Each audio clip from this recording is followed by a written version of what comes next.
What's up, everybody? HOA MMA is back for our second installment. We're back here with AJ again. Hey, AJ, big weekend, past weekend. Um, Massive. a lot of big stuff happened. Also, want to touch on social media and things like that. We're doing a great job. We are growing on those platforms. We have Twitter, we have Instagram, we have our YouTube channel. Find us on those places. Like, subscribe. We interact. We do whatever we can. We post. Thank you guys. We're up to 25 subscribers already on YouTube. That's huge for us. Just wanted to shout out all of you guys for that support. So without further ado, let's get right into it, man. Big pay-per-view, like we said, this past weekend. John Jones, heavyweight champion. Alex Grasso upsets the Bullet. Wow, big fun. Let's start off right away. What was your fight of the night? Do you know what? It's an easy one for me, and this is crazy to say considering what happened at the top of the card. My fight of the night is Shafkat against Jeff Neal. Yes. Just what a fight! Just every question you had about Shafkat was basically answered in that whole fight, and Jeff Neal is one ton son of a bitch, bro. Like, he was throwing some heavy shots at him. And Shafkat, hands down, by the way, hands down, and just struck of him in the pocket and was just eating those shots. Like, just amazing back and forth fight. And a crazy finish as well. In the and third. for Neal to come in less than 100% by all accounts now, which once you get in there, it doesn't matter. But when you're fighting a killer like Rachmanov, holy crap, that standing choke was vicious. That's insane. That's so insane to pull off. That's crazy to pull off. Like if you do it on the ground, cool. You know, that's how you're meant to do it. But to do it standing, insane. Absolutely insane. And that was like, when I first saw that, I was like, okay, this is going to be the sub of the night, finish of the night, all that kind of stuff. Was there any other fight that really caught your attention besides the co-main and the main? We saw the return of Cody, and he eked out a win. I thought Jalen Turner had a nice showing, really against a very tough opponent in Gamrot. So I just want to shout out a couple of those. What did you think about some of the rest of the card? Because the co-main and the main speak for themselves. Just was wondering what you thought about the rest. The rest of the card was pretty good. If I'm kind of mentioning fight that, apart from the ones that you just mentioned, and this is probably for like the wrong reasons, but Bronson against Andrikas was just a car crash. Oh man! In a very fun way, but it was a car crash of a fight because you got one guy who's done, as we know, Bronson has retired, I believe now. It seems like it seems like, and then you got Drikas, who we now know he had a insane cardio problem. It looked like he was done, but then Bronson just faded badly, and it showed because it was just a wild fun fight. But man, it's crazy. That's a good pick because that fight was super entertaining. Like you said, the first round I was like, okay, Brunson's got this. He's controlling. He's gonna have a better gas tank, which he did. I mean, don't get me wrong, but he started eating shots after shots, and then before you know it, he caught Duplessis with a nice punch that kind of wobbled him, and they just kept trading, and Duplessis just kind of poured it on, emptied the gas tank more than Brunson could handle. The end of that fight could have been much worse for Brunson when he took that big deep breath and he got the hammer fist rain down on him. That could have ended a lot worse, but that was a hell of a fight. Just like you said, fun car crash between two guys. One last thing on that. What did you think about his corner throwing a towel in very late? So I want to say, because it's hard to do that to somebody, and it did feel like they waited a little bit too long, but I respect the fact that they were willing to protect their fighter or tried to protect their fighter. Yes, it was a second late, but they don't know that he's going to take that deep breath and just get massacred by that shot. They think he's probably going to keep defending himself, so they're throwing it in just to save him. In my opinion, that's like a slight, like, I'm thinking about it type error. Like Yeah. I'm making the decision to throw it, and it just takes that human second to make the throw, and that caught Brunson. Like I said, could have really did some more damage to him. Yeah, but I do respect the hell out of a corner stepping up and saying our fighter's cooked. We're not letting him back out there for the third round. And which is something I think MMA that needs to happen a lot more, because in boxing it happens a lot. It's pretty common where if a boxer is done, the corner knows to throw it in, whereas in MMA it's kind of like frowned upon a little bit still. But it's interesting. It's telling in Bronson's last 2 fights, both were ended by his corner throwing it, which is a sign showing that like he's basically done. Yeah, so. And I totally agree with that. If your corner stops 2 fights in a row, let's bow out. You had all fair play. The guy had a good career, you know, a really good career. Yeah, he fought just the best. Yeah, like, and there's no shame in that. But like 2 corner stops, let's reconsider. I think it's time to hang it up. So if he does hang it up, hell of a career, Derek Brunson. Loved watching you fight. Let's take it into the upset of 2023. The best upset since Pena beat Amanda, probably. Easily. Probably more. It might, yeah. I mean, Alexa Grasso beating Valentina Shevchenko. Amazing fight. Like for me, I thought the bullet was just going to run through her. We made that prediction together. Alexa Grasso, hell of a fight. Wow. Okay, what do you have to say about that? Because it still gets my blood flowing watching her finish the bullet. First of all, I know what I said in episode 1 of our podcast. Grasso, I owe you an apology because I was not with your game whatsoever. I personally thought it was going to be ugly, bro. I thought Bullet was going to run through her. And to be fair, Bullet was winning the fight. Like, Shevchenko was winning it.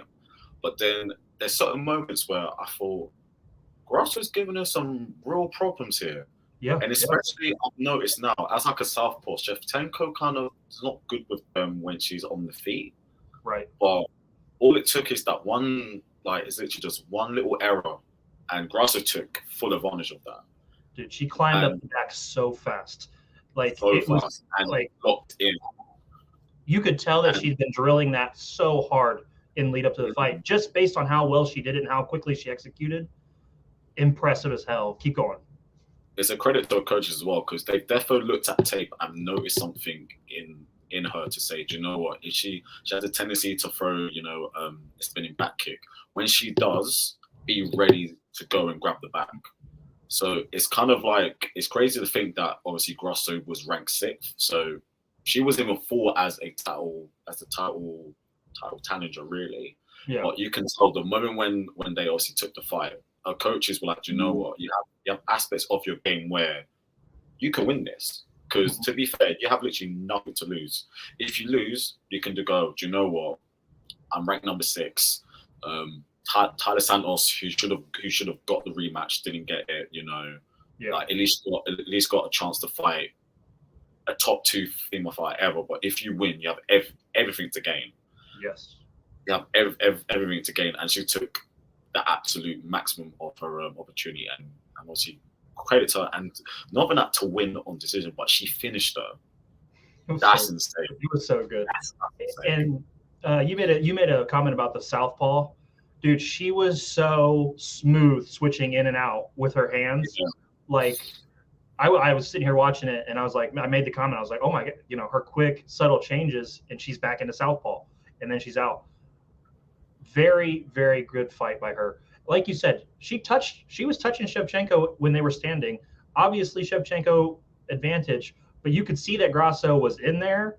She was ready to exchange. Major props to her because that was fantastic. I'm assuming they're going to run it right back. Santos is going to need a fight. Unfortunately, just because of time, I would assume Santos is going to have to get back in there with somebody. I'm looking forward to seeing. Yeah, if they could book those guys on the same night. And when I say guys, I don't mean the girl. I'm not disrespecting the girls, but if you could book Santos versus Aaron, and then you could book the rematch between Grasso and the Bullet on one card, that's like I think any fight fan can really get behind that being a main event type situation, because those 4 ladies are very good. I think Grasso earned that, and I think Santos and the winner of Aaron should fight the winner of 100%. the rematch. So let's take it into the GOAT, John Jones. What a fight.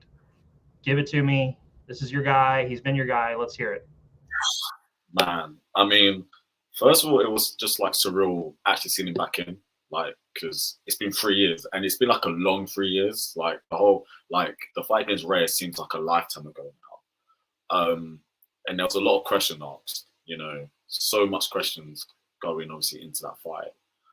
And man, to do what he did to Gon in the first round, crazy.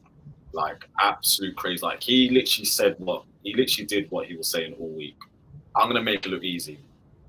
And he did. He completely washed him. It was a complete wash.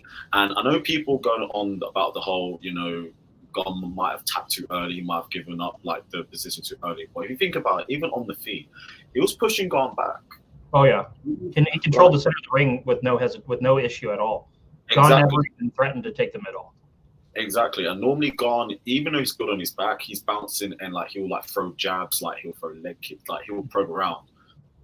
The pressure, he was really pressuring Gon.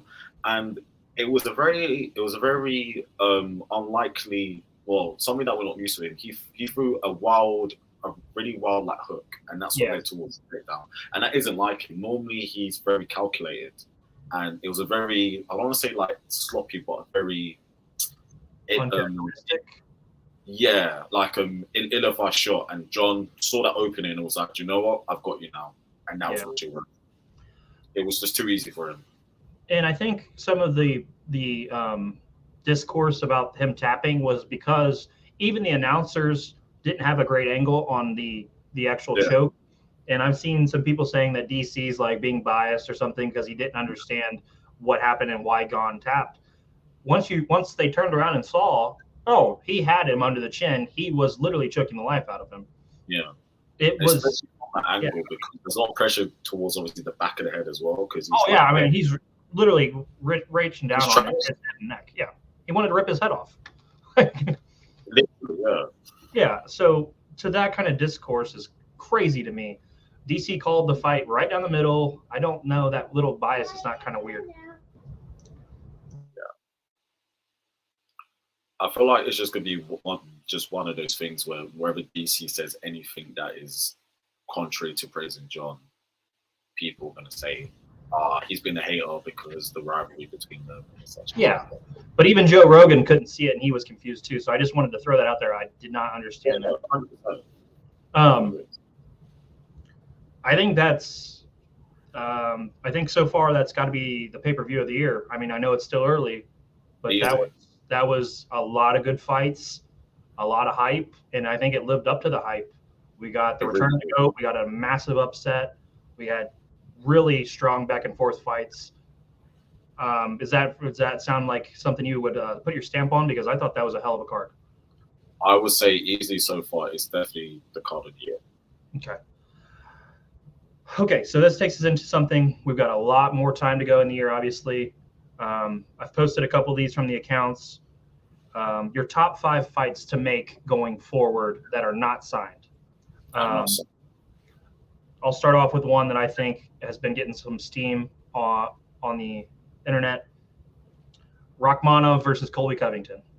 Colby's got to fight. He has to fight a contender. I'm talking about like a legit top level contender. You don't just get to fight Kamaru Usman for the title every time. That's not how it works. He's got to fight somebody. I have no problem if you go out and you beat Rachmanov. If you fight Usman or Leon again, I have no issue. But you've got to beat somebody. I think that fight is massive, especially after seeing Rachmanov beat a tough guy like Jeff Neal. So that's one. You got one for us. My one is, again, it features someone who obviously fought on the weekend. Yep. Mine's Gone against Aspinall. Oh, that's money, dude. That is such money. Like, I know people are going to say now Aspinall has advantage because he has a really good grappling game, but if we're just talking about on the feet, man, like both big dudes who know how to move and very, very technical, that could be an amazing kickboxing match. Even though it's MMA and, you know, Tom will definitely take it to the ground, but while it lasts on the feet, that's going to be an amazing chess match. It'd be crazy to see guys that big fight so technical. Like, 100% in on that. My pick is going to be, I'm going to say Robert Whitaker versus Hamzat Chimaev. Great one. Great fight. Let's stop talking about who we want to fight and let's fight them. Look, 100%. I would not be surprised if Hamzat beat Rob, but at the same time, I think Rob can beat him. I think those guys are two of the better fighters in the whole UFC. Let's make it happen. Let's get them in there. I would be so excited to see those guys fight. What is another fight you would like to see? Funny enough, it features someone who we're going to talk about a little bit later, I believe, who's fighting this weekend. Mine is Figgy. Yep. Moving up to 135 pounds. Okay. To fight Peter Yan. Whoa, that'd be fun. That'd be a lot of fun. I want to know how Figgy looks, if he can bring his power that he has at 125, which is crazy for someone that small, against someone so skilled on the feet as Peter Yan. Do you think he jumps right into a top 5, like a contender right away, Figgy? Because that's what you're doing. You're like, hey, this is what is he ranked 4th now because of, you know, some other fights? Is he 3rd or 4th? The 3rd or 4th guy and the guy who was the champ before Sterling. That's pretty crazy to throw him in on day one. 135 is crazy stats. If you look from arguably even beyond just beyond the top 15, crazy, like it's like a Shark Tank. But if I'm thinking about a former champion who just came off a quadrilogy against obviously Brandon Moreno, that's obviously a big name. Him against a former champion, like you obviously got like a former champ against like a former champ. Yeah, that kind of sells itself. So, and like you said in the UFC, like you don't get any like layups. You're straight into the baptism of fire. And I think just in terms of like matchup styles, I thought they would mesh really well. Okay, I love it. I'm all for it. Let's see. I want to see personally. This is as me as a fan. Like we talked about a little bit ago. I want to see Santos versus Blanchfield. I want to see Santos back in there. I want to see Aaron back in there. I think that's a hell of a fight for the women's division. Two young, hungry contenders. Santos was this close. Like if her eye doesn't get shut, if it doesn't get demolished, it's a title worthy fight. We've given 5 right there. There's just endless matchups. Do you have one more off the top of your head? I have 2. Okay, let's hear them both because I'm excited. So one of them is Shafkat against Hamzat. If Hamzat can actually make weight at 178, we've already said this before. Yeah, we've talked about this pretty. That fight kind of just like speaks for like itself. Another one that I will mention is that it's a guy that I'm quite high on, and someone I've told you about before, and it is at flyweight. It is Chatsira Tyra against Mo Mokaev. 2 young undefeated guys who have crazy grappling skills, and both look like phenoms. Especially Tyra recently, who's just been like subbing people as if it's been nothing. And Mo is 22. Tyra's 23. They look like the future at flyweight, so it'll be interesting to see how their styles will match up against each other. Now, with them both being so young, do you want them to hit each other early, or is that like one you would want to wait on? Because that's kind of the issue with these young guys is like, how soon do we get them in there? Like, it worked for Cheeto and it worked for, why am I drawing O'Malley? But like I'm saying, do you want that to happen again? I guess it'll be more of like maybe if they keep on winning and if they're at least like title contenders, because at the moment there is quite a few. There's a lot of fresh new blood for obviously Moreno to fight. So if he's still going through like contenders and stuff, if it's like a number one, if it's like the winner fights for the belt, that could be great. Or if it's obviously just for the belt in, let's say 2-3 years time, and they're still undefeated, even better, because they're going to be in their physical primes by then. So either way, okay, yeah, no, for like a great fight. I'm sold on that now. Is Yuri versus Hill official yet? Not yet. I did actually have that as one of my fights. I do want to throw that out there. That stare down was intense. I love it. Let's get that booked because that's going to be a hell of a fight also. Let's add that to the list. We named a lot of great fights, a lot of excitement going forward in 2023 into 2024.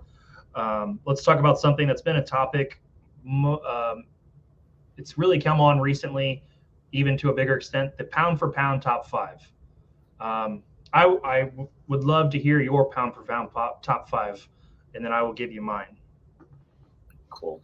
So, as crazy as this sounds, I do have John at number 1. Yep. Which is, I know a lot of people are going to say he's come back one fight, but pound for pound for me is obviously a fighter's body of work, and the fact that he's moved up in weight, and he's won in convincing fashion. And considering what he's done before, I have to give him that. I've got Volk number 2. Yep. Which I think is a bit unfair on obviously Islam, who I have at 3, but because the fight was so close, and it wasn't as if, even though I thought Islam did win, it wasn't like a dominant I won outright over you. So I feel like Volk's stock shouldn't really drop down, and also he moved up in weight. We all know that was like a tall ask for him. Really anyway, and he showed up. He showed up. He really showed up. He showed how great he is. Mm-hmm. So I've got John 1, Volk 2, Islam 3. Number 4, I do have Leon, purely off the fact that he basically did beat at the time the pound for pound number 1, and he knocked him out, even though he was losing the fight, and it was, as you say to me all the time, a Hail Mary of Hail Marys. Yeah. Insane. And then number 5, I have Izzy.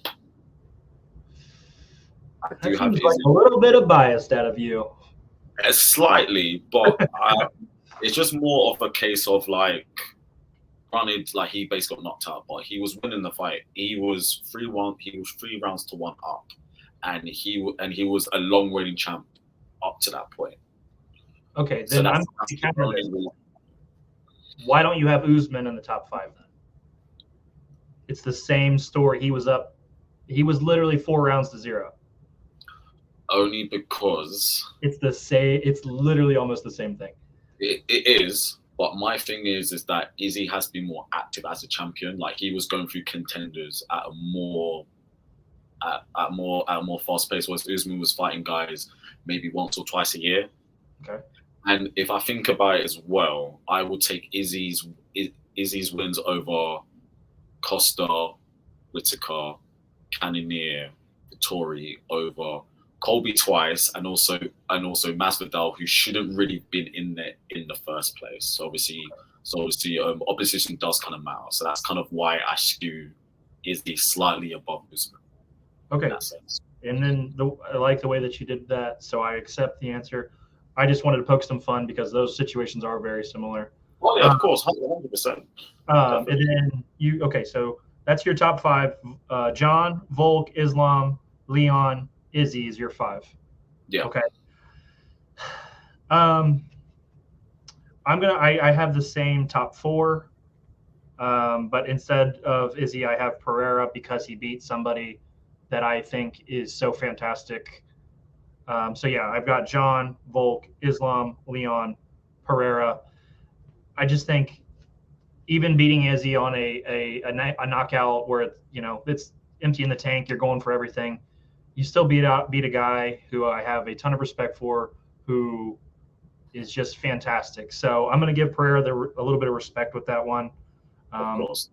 The only thing I'll say about Pereira is he hasn't had that many fights. No, and that's like the only thing I would kind of push back on.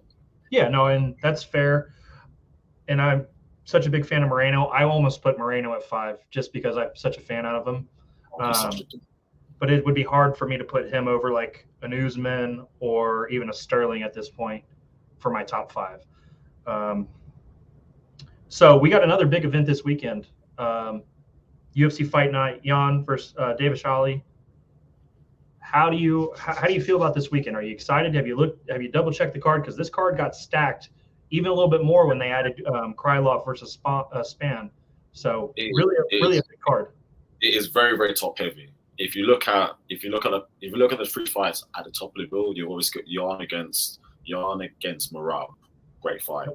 Romanov against Volkov, great fight. And then below that, you've got a fight that was going to headline a fight night a couple of weeks ago in Spanish Krylov. Great. And even fights below it, so you've got Saeed Nurmagomedov, I think I'm saying his name right, against Joseph Martinez. That's actually my sleeper for fight of the night. And then even on the prelims, you got Rafael Sansel against David Grant. David Grant, if you watch his fights, he's never in like a boring fight. So it looks like a really, really good fight night. Like crazy.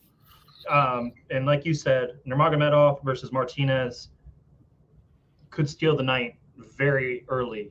They're going to lead off the main card. I'm excited to see Volkov fight Romanov. Romanov 16-1. He's coming as the favorite, but I just think that Volkov, he's got so much experience. He's been in these wars. He's got a chance to beat you anytime he steps into the ring. I want to see how Romanov handles somebody with that experience level. And obviously Jan versus Merab, that's just going to be awesome. If those guys just stand in the pocket and go, it's going to be really fun. Let's break down the card. Let's pick our winners. Let's start at it. Saeed Nurmagomedov versus Jonathan Martinez. Who do you got winning, and how's that happen? I feel like Saeed probably has more tools to win, but I wouldn't rule out Martinez. I feel like Martinez probably has a puncher's chance, but recently he has been very inconsistent. But he's one of those ones when he's on, he's on. But unfortunately, I kind of feel like Saeed is probably going to take it late. I could probably see a submission in the third. I feel like it's going to be very fun. It's going to be very fun, and I do feel like Martinez is going to have his moments at times, but I feel like eventually Saeed will basically just find a way and just catch him with something, and probably just. I like that pick. Make him tap. I'm going to go with Saeed also. If he got the back and choked him out, I wouldn't be surprised. I'm going to go Nurmagomedov in round 2 instead of round 3. Nice. Next on there, we've got Ricardo Ramos versus Austin Lingo. Lingo, kind of an exciting prospect for America, but he's running into Ricardo Ramos, who's very dangerous. Who do you got winning that one? This one was a hard one for me because I think Ramos is coming off a really good KO win in his last fight, but I would probably favor Lingo because, like you said, there is actually, from what I've seen of him, there is definitely like a little bit something about him, and it's something about him that I like, and I feel like he will probably come out and put like a little bit of a show. Yeah, Lingo. Yeah, he's really good. He's won his last 2 fights. I'm going to go with Ramos because of a little bit more experience, and I like his game. He's hot. I'm going to go with Ramos myself, and you're going to stick with Lingo. Yes. All right, I like it. Okay, next, the fight a couple weeks ago, the main event, Krylov versus Spawn. Krylov coming in as a slight favorite. How do you see it shaking out? I think it depends on the first round because, as we know, Ryan Spann in the first round is as dangerous as anyone at 205. Yep. My only thing is, and this is something which is crazy, Krylov hasn't been knocked out since 2013. Takeaway finish, and that's crazy. That's actually crazy to think about. And he's 31 now, and he's been in the UFC for pretty much like a decade, like close to. Yeah. I would probably. My thing is that the better overall fighter is Krylov, but then again, Ryan Spann has crazy power. Yeah. Like he can knock anyone out, and I'm trying not to be like a lot of people who are kind of hiding it because he's kind of knocked out. Because he in his last fight he obviously brutally knocked out pretty much like he's pretty much just like a ghost of what we knew, which was Dominic Reyes. Because to be honest, right now everyone can knock him out. Like at this point, it seems like. So I'm gonna go for the safe pick, but of Krylov. Okay. Probably wins. Now I'm gonna touch on something you said there. Dominic Reyes looked really comfortable at that announce desk this past weekend. I don't know, man.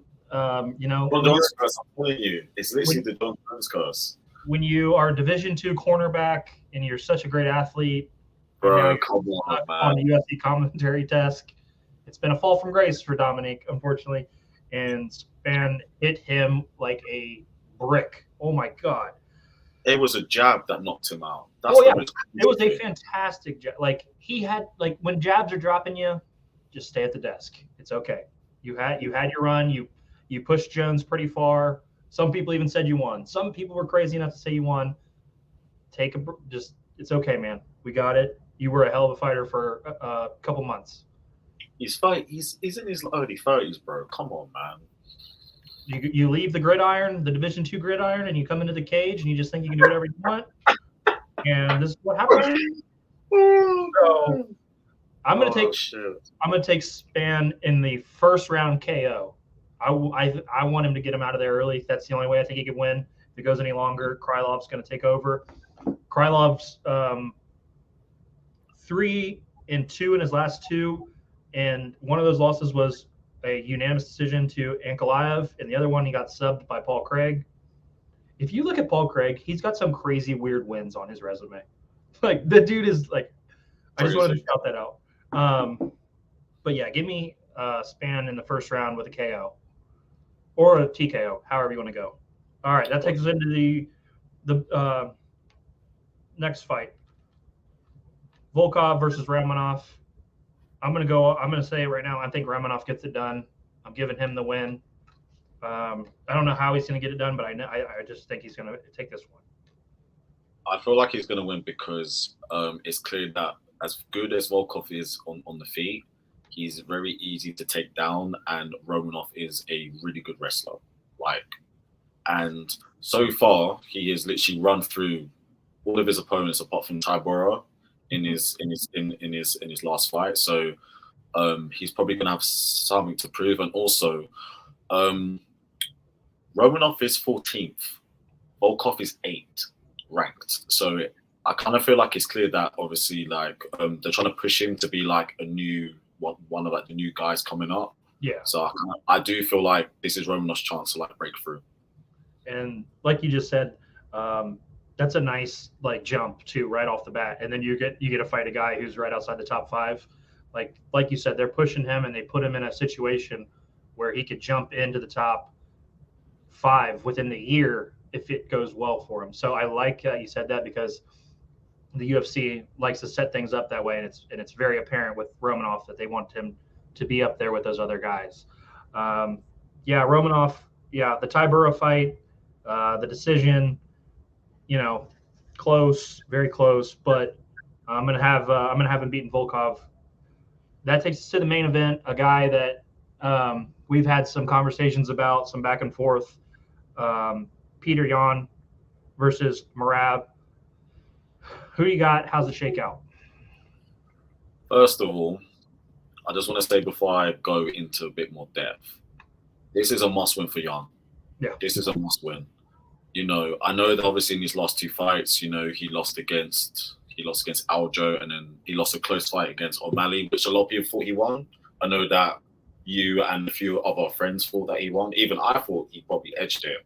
But even though it's good on context that he's lost 2 close fights, you cannot go. You cannot be a former champion and now be on a 3-fight losing streak. Like you have to. Like he has to win this fight. Yeah. Like he has to win this fight. That being said, Merab is an absolute machine. Even though his fight style isn't the most fan friendly, it is very, very effective, and he has cardio for days. Like he just keeps going. He's crazy, and he's also shown against the Marlon Morales fight that like he can actually take a shot. Like he can actually go through like a bit of a tough spell and come through it. That being said, it's a classic case of grappler against obviously kickboxer. Right. I will lean towards Yan because I personally feel like he's gonna come out with obviously something to prove. And for the Aljo fight, he's shown to have really decent takedown defense. Yes. And if he's managed to even like discourage Merab and keep it on the feet, he's probably gonna light him up. And I kind of feel like he's probably going to do enough to obviously keep him at bay and have his way on the feet. I like that. And I was going to mention that myself is Jan's shown the ability to stop a takedown from a wrestler the caliber of Sterling. Merab's obviously, like you said, he's a machine. If it stays on the feet, and if Jan's got that nasty hands working like we've seen him get, where he's just gritty and nasty, and that boxing gets going in the later rounds. And if it goes past 2 rounds, I think that's where Yan really picks it up, and you can see him getting better as fights go along. I think you got to try to get him out of there early. Unless your name's Sterling, obviously, I think you got to get somebody like Peter Yan out of there early. I'm giving Yan the win. I want to see him get back in there and get back to maybe another fight with O'Malley or somebody down the line. I got Yan winning the fight also. All right, man, that's a show. We that installment number 2. How do you think we did today? It was good, man. I mean, we kind of covered a lot. Even though I was kind of shocked to actually see you slander Dom Reyes on the pod, you know, but you know, D2 corners need their love too, bro. That's probably the only thing that I'll say. That's the only thing that I'll say, man. Here's the thing is, when you start introducing yourself as a Division II corner, there's a problem. And he did that, and that's his own fault. Respect to him making it to college to play football, but come on, dude. He said he was a better athlete than John Jones because he played Division II football. Like crazy. I can't. But hey, hell of an episode. We will be back next week, everybody. Like and subscribe. Follow our YouTube channel. Hit us up on Instagram. Hit us up on Twitter. Find us. I will put our links on the bio. AJ, hell of a job, man. I will see you next week. Peace out, man.